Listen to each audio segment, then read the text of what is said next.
Hello everyone, Zellerant here, and I seen earlier today that it has been announced the new Destin banner coming out this Friday is going to be Inanna and Xavier. Now, Inanna I know is a unit that we have not seen on a banner yet, but is highly wanted by most people. It was one unit that a lot of people aimed to get with at the beginning when we were re-rolling our accounts, because she's considered probably one of the best healers in the game, and still to this day in CN. And this is a like one of the best banners you can probably get her on, because she's not going to be coming out on a debut banner. And Xavier, I know I've seen that he's lower on the tier list. I have not seen too much on his kit yet, but I will do an overall look at his kit to kind of get an idea of what value he has if you were to pull on this banner and get him. This banner has pretty good value with Inanna. I already got Inanna through getting using the legendary Selector when that I bought for 30 bucks, and she was probably the best unit to get that for, because you could get Gloria on the debut banner, and then you had Beryl and Cole on the Destin banner, which were both good there. Now, and this banner, my philosophy on Destin banners is pretty much not to pull on them unless you're okay with only getting one of the units and getting only and not being able to get a specific one, because the hard pity is 180, and if you don't get either one of them up to that 180 hard pity, then it's going to be a 50-50 shot, and then you have to get another entire 180 to guarantee. So theoretically, while very unlikely, it could take 360 pulls to get a unit on a Destin banner. Now, Inanna is one of the few exceptions where I would say this might be, if you thought about pulling on one of these banners, I would probably, if I didn't have her, I would put a few pulls onto this banner to try and see if I could get her lucky with and get her. Because you do build up, while you do not build up pity for a debut banner, 180 pity, it does build up towards the legendary pity. So if you go 50 pulls into it and don't get her, you could just stop, and you've built up pity for the legendary pull, which then you can use to get a legendary on the next debut banner. So it'll still only take 50 pulls to get the next legendary. So it might be worth the risk to get Inanna. It just kind of depends on your account there. Now, when we take a look at the banner history for the CN version, I'm kind of just looking around for when Inanna was made available. So you can see early on in the original version, Inanna came out with Xavier on the dual banner. This was also, but they had a lot of other units that were coming out in singles still, like Lily, Will, and Iggy. But when I looked for where else had Inanna come out, it looked like down the road they started doing triple Destin banners. And Inanna came with Xavier again and Alexi, which means it's going to be even harder to get her on a triple banner like that. Then they had a banner, so I've seen there are some duplicates to ones that we've already had, like here's the Momo Nona Will one. You got the Alexi Lily Will one. So it looks like they do typically, they will be kind of matching some of the banners to what they had in CN. They're just completely out of order. Then there's the one that I would probably, if it were to come out down the line, we don't know when it would come out. This is probably going to be the best one that's going to have Inanna. It has Inanna and Dantilion, and they're both very good units. So this would be a good one to pull on if it comes out down the line.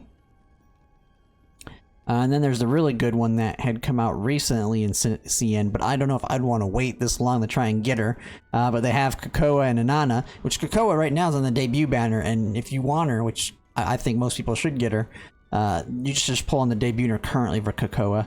But if you don't have her, this is actually probably the best banner. This is probably the best Destin banner I've seen on this list here of all the historic banners. I don't think there's been one that's been better than that in terms of good units. I think maybe the second best would probably be, I've seen one that had August and, yeah, it had August and Gloria on it, I believe. But this is kind of looking down the line, and there's always potential. They've changed these things up so much that I wouldn't rely on specific Destin banners coming out. I probably wouldn't risk it on this banner at all. I would actually, in-game, if you look in-game, in the shop, there is the legendary Selector that you can slowly work your way towards. Yeah, on the memory crystals. this legendary character selector you can get on memory crystals, and as you do more pulls, I don't have that many right now, and that's because I've actually been super lucky, so I haven't had to actually do that many pulls. But once you start to get max 5 stars on all your commons, your rares, and then eventually your epics, once they're all 5 stars, as you get dupes of them, you'll start to accumulate memory crystals at actually a fairly decent rate. And for what I've seen, it can take probably about 6 months, 6 to 8 months, maybe a little bit more, to actually get enough to get this legendary selector. And if you actually look what's in it, which if you click view here, it shows all the units in it. She is probably the best unit in this list because it does not include anyone that has been on. I don't know if this is going to change, but it doesn't have any of the debut banner units. So it doesn't have Gloria, it doesn't have Edda, it doesn't have Cocoa, it doesn't have Simona, and it's not going to have any of our future units. And maybe after the yearly reset, it'll add everybody that's already been released. But for now, it just has all them, and she's probably the best unit on here. There's a couple others that I could probably say would be good. I mean, you have Dantilian, who's got the nice leadership aura. Lilywell's pretty good. Nonowell's a top tier one too. So what you could do is just save up to get her, and maybe you'll get lucky and lose a 50-50 and pick up Inanna. So overall, I would not actually pull on this banner, except maybe a couple 10 pulls to see if you can get lucky. But other than that, I would not. But when it comes to, if you are going to pull and you want to have a little bit of a look at what Inanna's kit is, we can kind of take a quick look at her. Since I actually do have her on my team, I've actually just gotten her to 3 stars. But the big thing with Inanna is she has an extra unit that comes with her. The Guard of the Princess.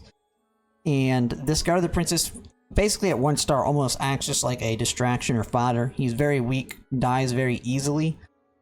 But you control him, so you can tell him where to go. He has the guard ability so that he can intercept an attack on a unit next to him, and he usually can take like 2 to 3 hits at most before he dies. But he's pretty nice. It's pretty good to take a couple hits for your team, and then she has the built-in ability that at the end of her turn she heals an ally within 3 tiles of herself by 20%. So you have that nice little heal there. And this can almost be, I mean, if you have something like Cocoa, you have her healing, and they have Cocoa at beginning of turns healing. So you can start really getting a lot of little heals from stats like this. And as you build up her stars, the main thing you get here is the random buff goes from a level 1 buff for 2 turns to a level 2 buff for 2 turns. And at 3 stars, what is the new thing on this one? It turns it to 2 allies that get the heal and the buffs. And so 3 stars is the main thing you want to shoot with for her. Then you could see about getting the 4th star adds slightly bigger heal.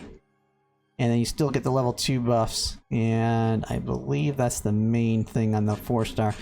And then you have... Now, the 5th star is something that I'm actually going to shoot to try and get 5 stars on her. And one reason is because a big unit that I want to get is a Convallaria, who is someone who buffs up summons. He has his own summons, but Inanna actually falls within his leadership aura that buffs summons as well.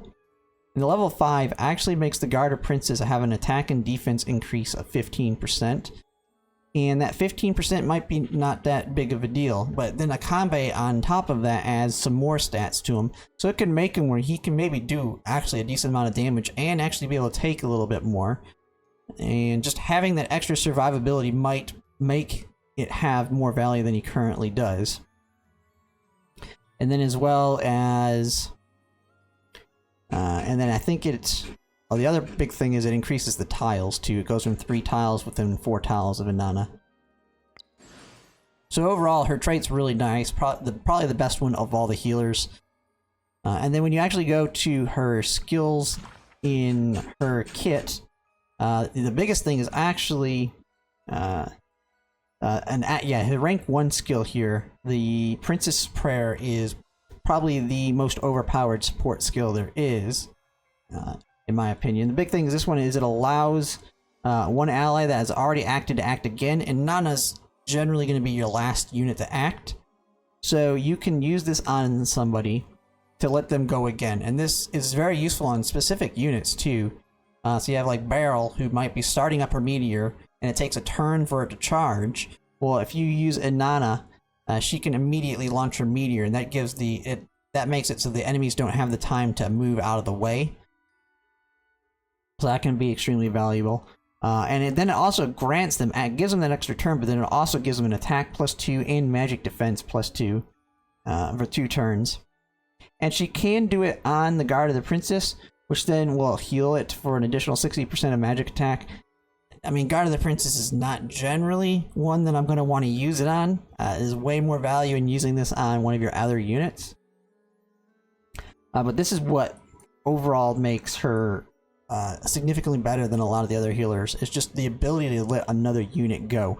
And since she already has a built-in heal in her trait, using this skill doesn't stop her from healing. She still heals allies around her with her after turn part of her trait. And then you have her other rank 1, which is the defense boost. You see this on some other units. And it grants the physical defense to all allies within the target location and grants immunity defense attribute debuffs. And it lasts for 2 turns. So it's just a nice little defense boost one. Not worth the Castella to me, in my opinion, to get it. Because you're almost always going to be running Princess Prayer, so this is the one you absolutely select, and I'm not going to waste the Castella to get this one. Then when it comes to her rank 3s, this is one where I might potentially use the Castella in the future. I just really have to kind of see how well the Guard works with the combo. But you have the skill on the right, rank 3 is a support. It's an instant that teleports the Guard of the Princess in front of Inanna and grants the Guard potential burst for 2 turns. And potential burst increase his attack by 20% and defense by 40%. So if you already have him rank 5 stars in Inanna and then you use this skill, this makes the Guard a lot more tanky, and he has a lot more damage if you stack those 2. And then if you have a combo, he gets even more buffed damage and defense from his aura. So your Guard with this skill can actually get to being decently strong. I mean, it's not going to be anything crazy, but it could. I feel like it could have value in the future, and there's potential when I get a combo. I'll have to kind of test out how the Guard works without it to see if it might be worth it to give him that little extra boost. So I could see using this in the future, and it allows you to revive. If he's dead, you can resummon the Guard of the Princess, and I think you can use it. I believe you can use this 2 times, and then in your trait, part of her trait, a 5-star also gives you the ability to use this an extra 2 times.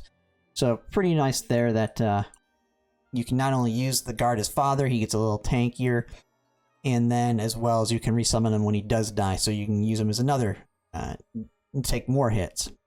But then the one that I would choose, if you're only going to choose one of them, will be the Princess of Comfort. And this is just an AoE heal that's a 2-tile radius, which gives 60% heal and dispels 2 of the debuffs. It's kind of just your standard heal. Really nice. And that's what her primary responsibility is going to be, is healing the team, so I would almost always get that one too. On your rank 5s for your reactions, the left one is the reaction that decreases damage taken by 8%, which is what you see standard on a lot of units. But for each character defeated within 5 tiles around the character, increases magic attack by 6% up to 30%. So this kind of, I look at this one as being within the summon group. So the Guard is almost like gonna die. He pretty much dies every time in my games. I kind of throw him out there to take some hits for my team so that they can clear a couple of enemies in the front line, and then he usually dies within the first turn or 2. Well, that automatically right there is going to increase Inanna's attack by a bit. But then if you have other problems, if you do have other teammates die, it does increase her attack over time so that she can actually do some decent damage on her own. It's nothing crazy, but there's been plenty of times where Inanna has been the one to finish the fight for me, where an enemy's just got a sliver of health left and she can knock him out of the fight. And the reason I'd select that one anyway over this one is when hit by an active single target attack, the damage taken is decreased by 30%. This effect can be activated one time per round. So it's a bigger damage decrease, but it has to be a single target attack. Usually I'm keeping my Inanna fairly safe and away from the fighting, and usually, most of the time I've noticed she's getting hit by AoEs more or less than single targets. And 30% This one might be maybe better for PvP where a more targeted attack might happen, but it's not significant, and it only can happen 1 turn per round versus this one being just a permanent 8%. And if she's getting targeted, you're most likely going to benefit from the 8% more anyway.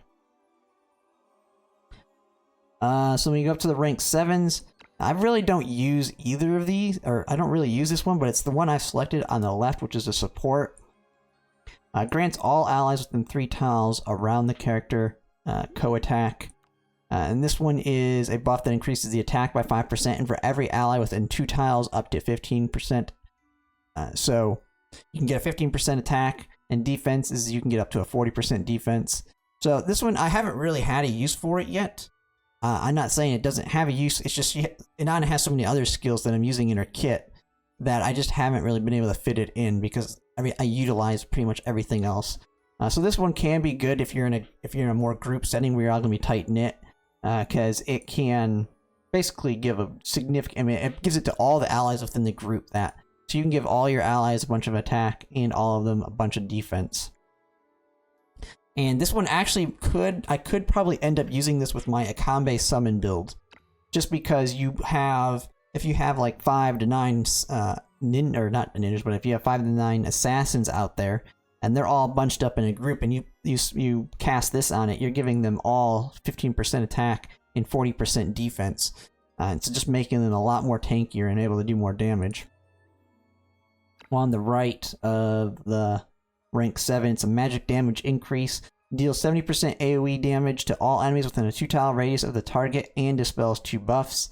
I could see some value in this, but definitely doesn't surpass the one on the left here. I might use a Castell this in the future, but it would be a situation where I actually see I would get value out of it. But Inanna's not really a primary damage dealer, so you're kind of using this as a debuffer to debuff them buffs more so than the damage itself. When it comes to the rank 9 basic attacks, the one on the right is the one I select. This is one you see on some other units as well, where the basic attack deals 80% magic damage and increases the effect of the next healing skill by 15%. So you do an attack with her, and she does that. She has a heal in her trait that she does after her turn ends, so this does impact that heal as well. So even when you attack and then she does her heal, it increases by 15%. So this is just an all-around better skill, and it lasts for 2 turns, so it's just a 15% increase to her heals. Pretty much when used. While the other one's more of an attack-centric one where it deals 80% magic damage and inflicts defense down and magic defense down 1 on the target for 2 turns. And she's not my primary attacker, so I just don't see this as being the basic attack that I'd want. She's almost always going to have some sort of heal, even if you don't have a heal equipped. She has the built-in one with the trait. So this is absolutely the best one to pick here on the rank 9s. So then when you come up to the rank 11s, she does have an aura, which increases magic defense by 30% for other allies within 2 tiles around her. I could see the use of this in, like we had like the one of the weapon trial where we had the boss that was magic damage. This could be extremely valuable in that situation. So there could be potential to want this in the future. I know there are other units that have this in their kit, and it won't actually stack. And her other rank 11 skill is unique to her and superior to this. So this one I could see potentially putting a Castalia on in the future, but currently I'm not using this one on her. And so this other rank 1, so this is a skill that I just unlocked, so I just got to rank 55 a couple days ago, and this one's pretty nice.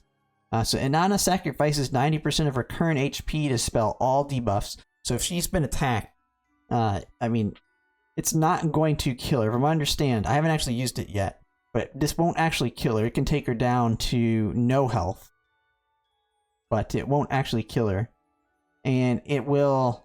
it gets all of the debuffs off of her, and she gains invisibility. So no one... It's basically, if you've used Cole or any of the others, when you get invisibility, the character cannot be targeted, but they can be hit by AoE. So you can throw her out there, use the skill, and if the enemy doesn't have an AoE, they're not going to be able to hit her. And then it increases her healing 5, so a 50% increase to her healing.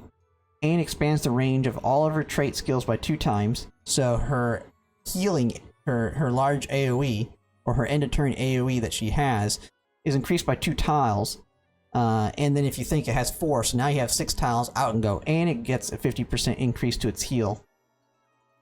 And then she also heals all allies in that range with that, and then she has a big heal. So this is you're in the middle of the fight, your team's decimated, use this, she becomes invisible, she loses a lot of health, but she pretty much tops up everybody else in your team. She's pretty much going to fully heal your entire team back up. And then you can just run away with her. I mean, is the name of the skill, Flight of the Princess. You can just bail from the fight from her, and on her next turn, heal herself. You can have her heal herself up. So this one's an absolutely key skill in her kit. And I haven't really had to use it yet, because I just unlocked it. But it definitely will have a lot of value in the tower. And so you can kind of see where some of these skills, they show their use, but she has a lot of... This one I'm almost always going to have in her kit, Princess's Prayer. The AoE heals are absolute, a really good debuff, removing debuffs, good amount of healing. Flight of the Princess is really good. And so that's why I really haven't had the chance to use like the Soulmate skill, or I've even thought of bringing on the Aura, or even this guard skill yet. Now, I do want to look, when I get a Conve, into probably switching it up where she might not even be my main healer. Because we might not even go with a full-time healer in the kit, because she can heal, Krakoa can heal, so if a whole bunch of people can do AoE heals, I might do a build for the summoning side of things, where I have Princess's Prayer, Guard, and then Co-Attack in my kit. Co-Attack and Co-Defense with Soulmate, so that I can really boost up the damage of summons. But I won't really be experimenting with that until a Conve comes out and I get him in my kit. So that's just a look at Inanna and all of her skills and kind of my build for her if you didn't do decide to pull on this banner and get lucky and get her. But like I've pretty much said for all Destined banners, it's not worth it even for a unit as good as her. Unless you actually want Xavier and he's a unit you would not mind getting, I would not pull on this banner. And if it comes to advice on whether, if you haven't pulled for Krakoa yet, I would actually prioritize Krakoa over Inanna anyway. So I would pull on Krakoa before I even think about trying to get Inanna. She provides more value than Inanna does, and she's on a debut, so you can guarantee her an 80 pulls versus what you need to get on Inanna's. So, just overall my thoughts on this banner. It is nice to at least see Inanna's becoming available, so those that are willing to maybe spend a little bit can pretty much guarantee get her now and doesn't have to try and get her getting lucky in a lost 50-50. So I mean, there is that option. But yeah, that's just some of my thoughts. And if you like this video, if you could like, comment, and subscribe, it has really helped. But yeah, that's just my thoughts. It's good to see Inanna becoming available though for those who really do want to get her. Thanks for watching.